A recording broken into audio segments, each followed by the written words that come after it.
नमस्कार, मी सतीश आसाराम वराट तुमच्यासाठी घेऊन आलोय खास पुस्तक परिचयमध्ये एक असं पुस्तक ज्याचं नाव आहे मी अल्बर्ट इलिस, एक थोर मानसशास्त्रज्ञ. पान क्रमांक 102, भाग 5व्यातला दुसरा.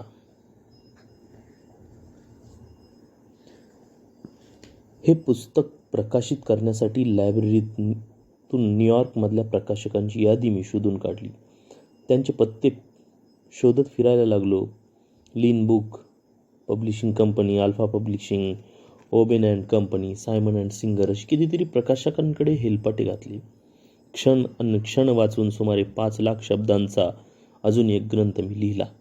त्याचं शीर्षक ठेवलं a history of the dark ages, the 20th century. कितीतरी विस्तृत माहिती गोळा करून मी निष्कर्ष काढला की अघोर अज्ञानाने भरलेलं मध्ययुगी निश्चितच काळयुग होतं. सुदैवाने 20व्या शतकात ही अज्ञानाची पुटं मोठ्या प्रमाणात दूर केली जात होती. तरीसुद्धा राजकारण, अर्थक्षेत्र, धार्मिक क्षेत्र, आरोग्य यांसारख्या महत्त्वाच्या क्षेत्रामध्ये अनेक पद्धती आपण आंधळेपणाने कशा पाळत आहोत हे मी त्यास उदाहरण दाखवून दिलं. या पुस्तकाच्या हस्तलिखिताला प्रकाशनाचं भाग्य लाभेल ही आशा मी सोडून दिली होती. ज्या प्रकाशकाकडे ते पाठवलं होतं त्या प्रकाशकाकडून ते साभार परत आलं होतं. 12व्या वर्षापासून ते आत्तापर्यंत 20 प्रचंड हस्तलिखितं मी तयार केली होती. कादंबरी, नाटकं, काव्य अशा साहित्याने ती दुधडी भरून वाहत होती, पण कुठल्याही प्रकाशकाचा कृपा कटाक्षही त्यावर पडत नव्हता. The art of never being unhappy या नावाचं आत्मोन्नतीचं पुस्तकही मी लिहिलं होतं, पण ते प्रकाशित होणं तर दूरच राहू. उलट ओमेगा पब्लिकेशनने तर त्याचं हस्तलिखितच कुठेतरी गहाळ केलं होतं. प्रकाशकाचं वागणं हे मला न उलगडलेलं कोडं होतं. माझ्या वाचनात आलेले लहान थर बहुतेक सर्व लेखकांनी प्रकाशकांकडून हात पोळून घेतले होते. प्रकाशकांकडून एक एक चटका सहन करताना या सर्वांचे अनुभव माझ्या बाबतीतही तंतोतंत खरे ठरले होते. अग्रगण्य प्रकाशक माझ्यासारख्या नवशिक्या लेखकाला दारातही उभं करत नव्हते. आमच्याकडे 2-3 वर्षे पुरतील एवढी पुस्तकं आहेत असं म्हणून वाटाण्याच्या अक्षता लावत होते. हस्तलिखित वाचून पाहण्याची तसदी घेत नव्हते. मला हे कळत नव्हतं की फक्त प्रथित यक्ष लेखकांचंच लेखन प्रकाशित करायचं ठरवलं तर उमेदवारी करणाऱ्या माझ्यासारख्या लेखकांना संधी कधी मिळणार होती, आणि संधीच मिळाली नाही तर प्रथित यश कसं होणार, हे दुष्टचक्र कसं भेदणार. प्रकाशक अग्रगण्य असो वा मध्यम प्रतीचे, त्यांच्या वागण्यात फारसा फरक नसतो. माझा अनुभव होता. पण हे पुस्तक प्रकाशित करण्यासाठी मी स्वीकारायचं का नाही या निर्णयाला कितीसा अवधी लागतो. या निर्णयाचं स्वातंत्र्य निश्चितच त्याचं होतं, पण सांगितलेल्या मुदतीत पुस्तक प्रकाशनासाठी स्वीकारण्याचा किंवा न स्वीकारण्याचा निर्णय वेळच्या वेळी कळवणारे प्रकाशक मला तोपर्यंत भेटले नव्हते. लेखकाला निर्णय वेळच्या वेळी न कळवणं हे मला असंस्कृतपणाचं लक्षण वाटत होतं.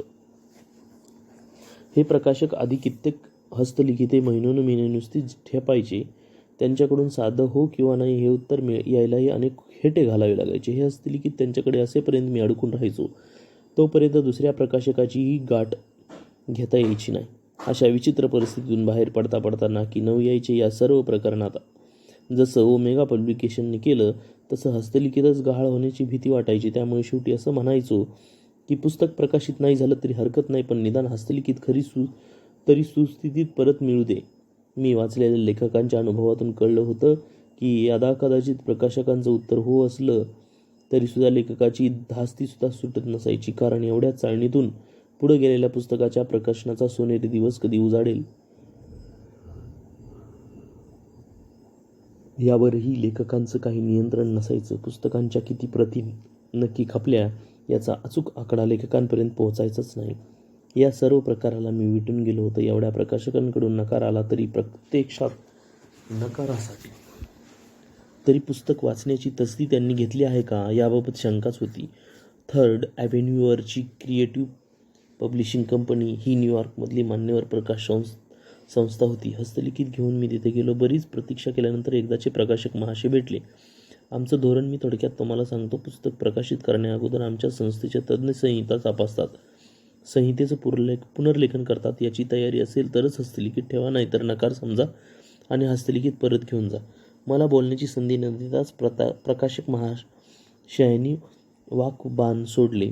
हस्तलिखित न वाचताच त्यांचं पुनर्लेखन करावं लागेल. हे कुठल्या आधारावर प्रकाशक करणार? तज्ज्ञ मी ज्या विषयावर पुस्तक लिहिलंय त्याच विषयाचे तज्ज्ञ आहेत हे कशावरून? ते जर खरंच तसे असतील तर असं पुनर्लेखन करत बसण्यापेक्षा स्वतःचाच पुस्तक का काढत नाहीत? जर असं पुनर्लेखन केलं जात असेल तर मग याचा अर्थ लेखकांचं लेखन स्वातंत्र्य हिरावून घेतल्यासारखंच नाही का? या प्रकारची मला चीड येत होती. माझे विचार स्वतंत्र होते. ते अशा पठडीत बसू शकत नव्हते. काय लिहावं आणि कसं लिहावं हे ठरवण्याचं स्वातंत्र्य मला नसेल तर अशा प्रकाशकांकडून पुस्तक प्रकाशित होण्यातही मला स्वारस्य नव्हतं. क्रिएटिव्ह पब्लिकेशन कंपनीतून परत येत असताना मी नाराज होतो, पण उद्विग्न झालो नव्हतं. कारण मग लेखनातली एकाग्रता भंग पाहून उद्विग्नतेनेच अडकून पडलो असतो. माझ्या विचारांवर आणि लेखनावर माझी दृढ निष्ठा होती. प्रकाशकांकडून कितीही नकार घंटा ऐकल्या तरी दळमळीत होणार नव्हती. त्या नकार घंटावर कडी करणारा स्वतःचा खणखणीत आवाज मला बजावत होता. अल्बर्ट, तुझी पुस्तकं, तुझे दृष्टिकोन प्रकाशकांनी नाकारले असतील, पण याचा अर्थ तुला नाकारलं असा होत नाही. No matter even if you have rejected my views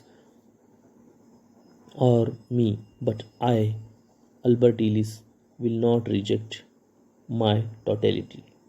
कामशास्त्रावर एक शास्त्रीय आणि क्रांतिकारी ग्रंथ लिहावा असं खूप दिवसात मनात होतं. संशोधनाच्या आणि पुराव्याच्या निकषावर जे टिकतं ते सत्य मला लोकांसमोर आणायचं होतं. त्यासाठी कितीही परिश्रम करावे लागले तरी माझी तयारी होती. न्यूयॉर्क पब्लिक लायब्ररीच्या 7व्या मजल्यावर एक 315 नंबरचा भव्य वाचन कक्ष होता. त्या भव्यतेला साजेशी अशी उंच प्रशस्त, त्यावर तावदानं आणि काचेनं लोलक लावलेलं राजेशाही झुंबर त्या कक्षाची शोभा वाढवायची. झुंबराच्या प्रकाशात संपूर्ण वाचन कक्ष जेव्हा उजळून निघायचा तेव्हा एखाद्या महालात बसल्याचा भास व्हायचा. या कक्षात पुस्तकांची रॅक्स अशा पद्धतीने मांडलेले होते की हवी ती पुस्तकं सहज त्या हाताला यायची. कक्षाच्या मध्यभागी आणि खिडकीच्या जवळ असलेले 21 नंबरचा टेबल हे माझं लाडकं टेबल होतं. मी तासंतास तिथे बसायचो. जवळजवळ 2 वर्षे रूम नंबर 315 आणि टेबल नंबर 21 हेच माझं मुख्य निवासस्थान झालं होतं. थंडी, वारा, ऊन, पाऊस याची तमा न करता मी रोज सुमारे 30 ते 50 पुस्तकांचा फडशा पाडत होतो. चिकाटीने काम करून कामशास्त्रावरची असंख्य पुस्तकं मी वाचून काढली. लैंगिक जीवन, प्रेम आणि विवाह या विषयांवरचे सुमारे 1000 लेख नजरेखालून घातले. न्यूयॉर्क पब्लिक लायब्ररीच्या जोडीने मिड मॅनहॅटन लायब्ररीचंही मी सभासदत्व घेतलं. संशोधनासाठी आवश्यक असे दुर्मिळ ग्रंथ आणि लेख तेथे वाचायला मिळायचे. न्यूयॉर्क पब्लिक लायब्ररीत मिळणारं मेंटोर रेफरल कार्डही घेतलं. या कार्डमुळे मुख्य लायब्ररीत उपलब्ध नसलेली पुस्तकं न्यूयॉर्कमधल्या इतर कुठल्याही लायब्ररीत असली तरी ती तात्काळ मिळायची. न्यूयॉर्क पब्लिक लायब्ररीच्या वेगवेगळ्या ठिकाणी एकूण 39 शाखा होत्या. हे कार्ड घेतल्यामुळे या शाखांमध्ये मोफत प्रवेश मिळायचा. या सर्व सोयीसुविधांमुळे मी पुरेपूर वापर केला. बर्ट्रांड रसेल यांच्या मॅरेज अँड मॉरल्स मधल्या अभ्यासपूर्ण लेखनाने माझी झोप उडवली. हॅवलॉक एलिस आणि मॅग्झन हॅचफिल्ड यांच्या उदारमतवादी विचारांनी मी झपाटलो. शास्त्र, शुद्ध विचार आणि लेखन त्यांच्या लेखनातूनच शिकलो. Masters and Johnson, Alfred Kinsey, Alex Comfort आणि भारतातील वात्सायन यांच्या संशोधनातल्या निष्कर्षांनी प्रभावित झालो. यांची परिणिती अशी झाली की द केस फॉर सेक्स्युअल प्रॉमिक्युइटी या शीर्षकाचा एक जाडजूड ग्रंथ लिहून मी पूर्ण केला. परत तीच पुनरावृत्ती. अनेक प्रकाशकांच्या कचऱ्यांचे उंबरठे झिजवले. यावेळचं काम आहे आधीपेक्षाही फार अवघड होतं. ग्रंथाचं नाव पाहूनच प्रकाशक बिचकायचे. ग्रंथाला हातही लावायला तयार व्हायचे नाहीत. हे फार झालं आहे, असलं आम्ही प्रकाशित करत नाही असं म्हणून वाटेला लावायचे. तुमच्या लेखनात वारंवार येणारे फक आणि शिट हे शब्द फार सवंग आणि असभ्य आहेत. ते तुम्ही जोपर्यंत बदलत नाही तोपर्यंत हा ग्रंथ कधी प्रकाशित होईल या आशेवर पाणी सोडावं लागेल. ही सूचना मार्क अँड नोबेल या नामांकित प्रकाशन संस्थेची. पुस्तकाचं नाव आणि त्यातले शब्दही पचवण्याची शक्ती प्रकाशक दाखवत नव्हते. त्यांच्या मनातल्या फार मोठ्या अडसरांशी मला सामना करायचा होता. स्वतःवर प्रचंड निग्रह ठेवून मी त्यांचं म्हणणं ऐकून घ्यायचो. माझं म्हणणं समजावून सांगण्याचा प्रयत्न करायचो, पण ते त्यांच्यापर्यंत पोहोचत नव्हतं. मग मी स्वतःलाच समजावत राहायचो. मी हे शब्द वापरतो कारण ते वापरण्यामागे माझा काहीतरी निश्चित आणि ठोस दृष्टिकोन आहे. हे शब्द सभ्य माणसं वापरत नाहीत कारण लैंगिक गोष्टी बोलायच्या नाहीत, वाचायच्या नाहीत, त्यांच्याबद्दल विचार करायचा नाही, असे लैंगिकतेबद्दलची कितीतरी अडसर आपण जोपासलेले आहेत आणि यासाठी मनातलं तीव्र कुतूहल दाबून ठेवण्याची केवढी मोठी किंमत आपण मोजत आहोत. हे शब्द उच्चारणं म्हणजे लाजिरवाणं आहे, पाप आहे. ही भावना मनात मूळ धरून बसलेली आहे. हे मूळच मला उखडून काढायचं आहे. अथक परिश्रम करून माझ्या हातात लागलेलं सत्य असं आहे की अश्लील मना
याचं कारण असं आहे की प्रत्येक व्यक्तीचा लैंगिकतेकडे पाहण्याचा दृष्टिकोन हा भिन्न असतो. वाङ्मयालाही हाच नियम तंतोतंत लागू होतो. म्हणूनच कुठल्या शब्दाने भावना चालवल्या जातील किंवा नाहीत हे ठामपणे ठरवणं कठीण.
बाबा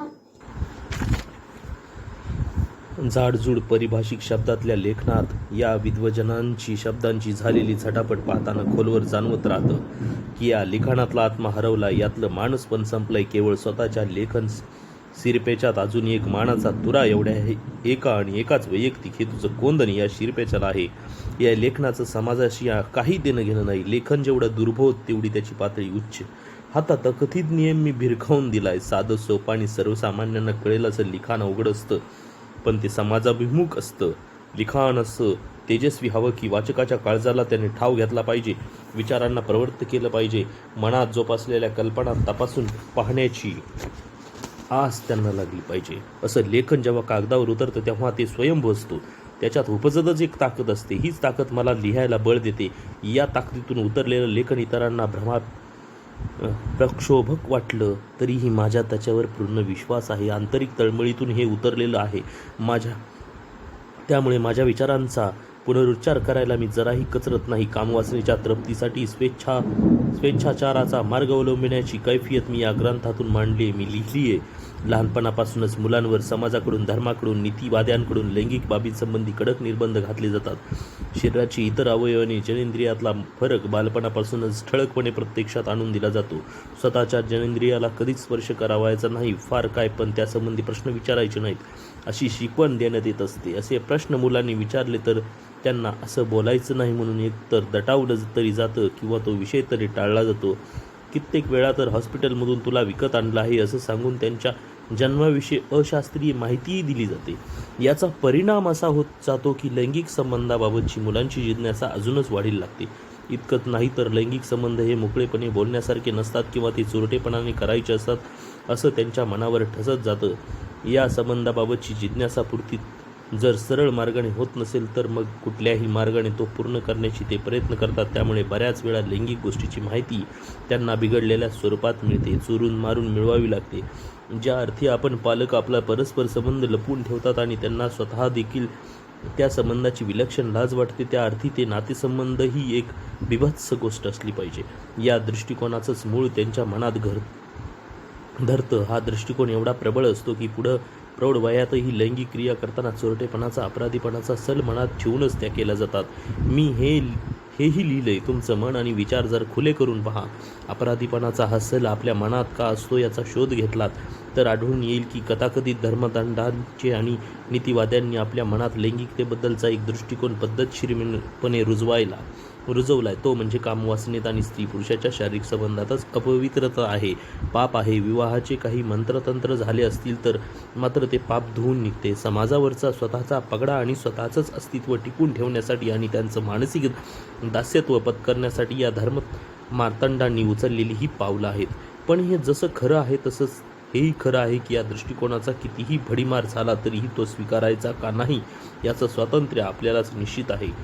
या मानसिक दास्यत्व लादण्याचा प्रयत्न केला तरी तो झुगारण्याचं स्वातंत्र्यही आपल्याला आहे. हे झुगारून देऊन उघड्या डोळ्यांनी पाहिलं तरच दिसेल की या दृष्टिकोनाला काडी इतकाही आधार नाही. आधार नसलेल्या गोष्टीत छातीशी कवटाळून बसून स्वतःचं नुकसान करून घेऊ नका. लैंगिकतेबाबतची स्वतःची मतं व्यक्त ठरवा. कुणीही सांगितलंय, कुणी लिहिलंय, मनावर बिंबवलंय म्हणून स्वीकारू नका. मनापासून पटलेल्या गोष्टी अंमलात आणा. लैंगिक स्वातंत्र्य पूर्णपणे उपभोगा. यालाच मी स्वेच्छाचार असे संबोधतो.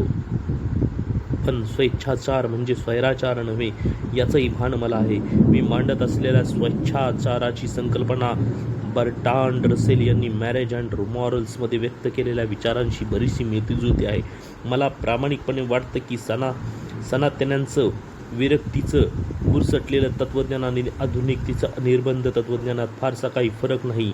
नीतीचं स्तोम माजवणाऱ्या सनातन्यांनी कामप्रेरणेचं दमन करण्याची शिकवण देऊन समाजात जेवढं नुकसान केलेलं आहे तेवढंच नुकसान नीतीचे सर्व बंध झुगारून देऊन पाहणारे आणि स्वतःला आधुनिकतेच्या आणि लैंगिक स्वातंत्र्याचे पुरस्कर्ते म्हणवणारे करत आहेत. समागमाची ओझरती जरी इच्छा झाली तरी मागचा पुढचा कसलाही विचार न करता ती ताबडतोब पुरी करायलाच काहीच हरकत नाही किंवा त्या इच्छेला नीती नियमांचं बंधन घालायला कारण नाही असं समजणं योग्य नव्हे. कारण कोणत्याही सामाजिक वर्तनाचा विचार संपूर्णतः निरपेक्ष असून चालत नाही. लैंगिक स्वातंत्र्याचा उपभोग घ्या असं मत मांडताना कुठलीही नीती नियम पाळावेत याचाही उहापोह मी या ग्रंथात केलाय. स्त्री पुरुष लैंगिक संबंधातली खरी नैतिक जाणीव म्हणजे परस्परांच्या शरीराबद्दल आदर वाटणं. तसंच जोडीदाराची इच्छा नसेल तर तिच्या किंवा त्याच्या देहाला स्पर्श न करण्याचं भान ठेवणं. अर्थातच स्वतःशी प्रामाणिक राहणं आणि ज्यामुळे आपल्या जोडीदाराला अपाय होईल असं वर्तन मुद्दाम न करणं. या सामाजिक नीती नियमांचाही कामजीवनात उपयोग करणं आवश्यक आहे. नीतीचं हे नियम कामजीवनाला लागू केलं तर विवाहपूर्व लैंगिक संबंधही मला अनैतिक वाटत नाहीत. विवाहापूर्वी स्त्री पुरुषांची एकमेकांवर नुसती प्रीतीच असेल तर वैवाहिक आयुष्य सुखाचं होईल याची खात्री देता येत नाही. लैंगिक अनुरूपतेचा प्रत्यय दोघांनी घ्यायला हवा. बरेच लोक अशा संबंधांना अनैतिक समजतात, पण एखादा मनुष्य स्वतःच्या कामजीवनात नीतिनियमांचं पालन कसोशीने करत असेल तर परस्पर संमतीने व स्वखुशीने पत्करलेले विवाहपूर्व लैंगिक संबंध नैतिक शब्दाच्या कोणत्याही रास्त अर्थाने अनैतिक ठरत नाहीत. त्याने कुठले नीतिनियम पाळावेत हेही मी या ग्रंथात लिहिलं आहे.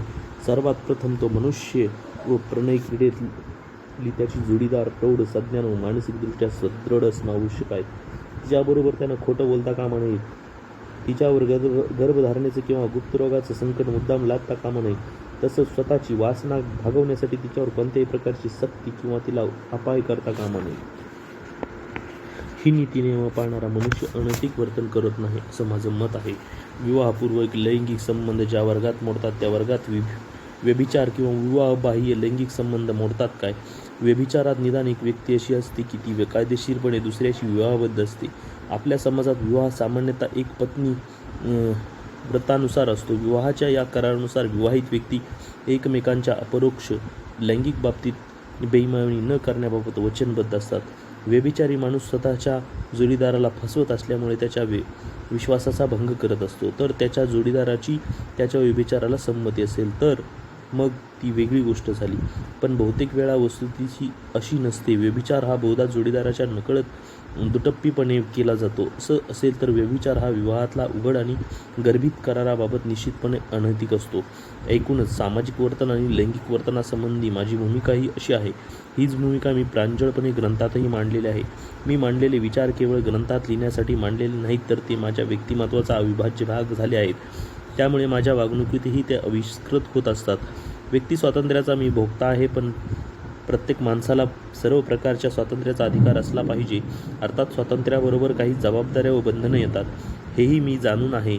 या स्वातंत्र्याच्या अधिकाराचं रक्षण करण्यासाठी कुठलीही किंमत देण्याची तयारी मी ठेवली आहे. कुणाची साथ मिळो अथवा न मिळो यापुढचा प्रवास मला एकट्यानेच करायचा आहे. धन्यवाद.